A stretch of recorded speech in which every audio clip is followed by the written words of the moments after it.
Hello everybody, my name is Destiny, and in today's video I'll be showing you how to fix your WhatsApp quickly appearing and disappearing for no reason whatsoever. So let's make it quick and easy. So first thing that you can do to fix the WhatsApp crashing issue is you want to go to search, type WhatsApp, and you want to go app settings.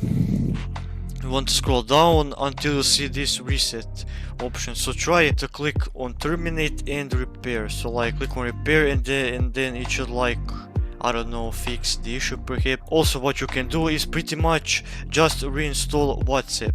I know it sounds easy, but that's actually what fixed my issue. So I just like uninstalled WhatsApp, like go to start again. Here uninstall. In our case we of course don't want to uninstall it, and yeah, pretty much try uninstalling it. The next thing you can do is check for updates.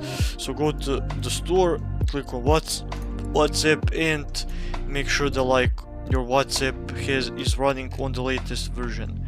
Also you can like try messing around with the Windows update feature. So you want to go to Windows update, and then pretty much like check for updates. Okay, so pretty much yeah, the next thing that you can do is you can like just try to restart your PC, and yeah, hopefully it's gonna fix the issue. Like the last thing that you can do is you can like go to the start menu, app settings of Microsoft Store, and pretty much we'll do the same thing that we did with WhatsApp. So click on repair. So like it kind of, I don't know, fixes the store itself if there are, I don't know, any corrupt files. And pretty much boys and girls, this was it from this short and sweet, but not as sweet as my girl AA. So free Riz, if you want the Riz you can use it.